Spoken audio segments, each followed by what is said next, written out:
So it was critical to make sure you were picked. And not only were you picked, but you were picked by a team that you thought could win, so you had the opportunity to play.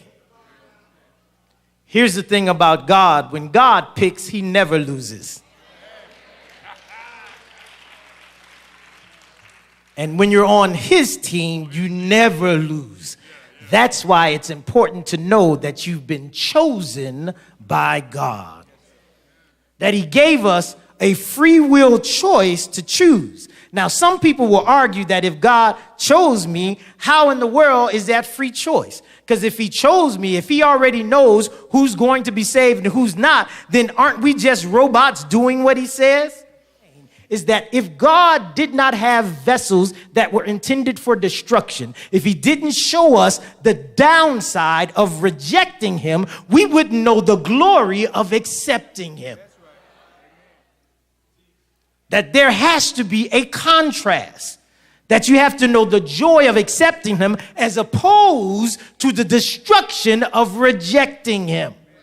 So that now he will be patient with individuals that he now uses for that purpose. If you go back and they use Pharaoh as an example, go back and read Exodus, you'll find out that Pharaoh hardened his heart first. That Pharaoh refused to listen to Moses first. And then after he did that, then God hardened his heart. But that God had given him opportunity to make a free will choice, but he refused. And when he refused, then God hardened his heart.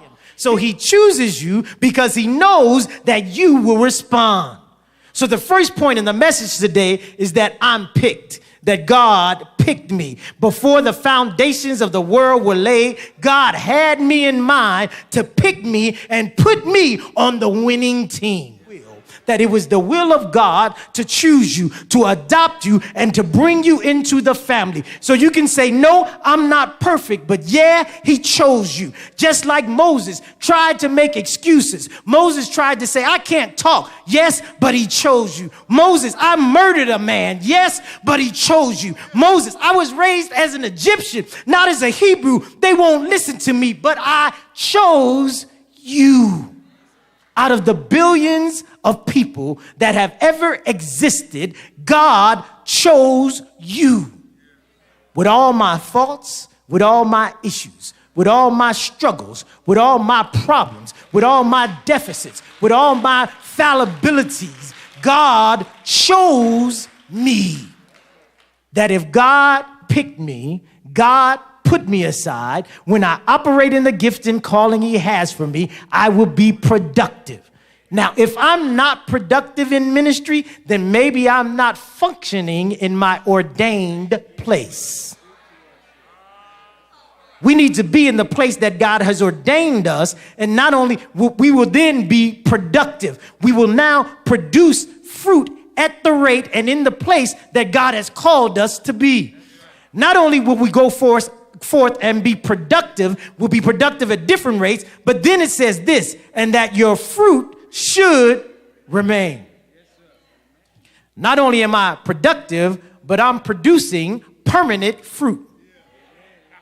That when we are in the place that God calls us to be, it's an eternal, ever-producing fruit. You might not always see the eternity of it. You might not always see the result of it. But know this, that when you are in the place producing and doing what God called you to do, who knows that the young man that you witnessed to might end up starting a foreign mission, or the young lady that you witnessed to might end up starting a Christian mentoring program. That unsaved co-worker might become an auxiliary leader. That drug addict on the corner might become a pastor. We don't know how, and we might not see it on this side of glory, but I can guarantee you that your fruit will remain.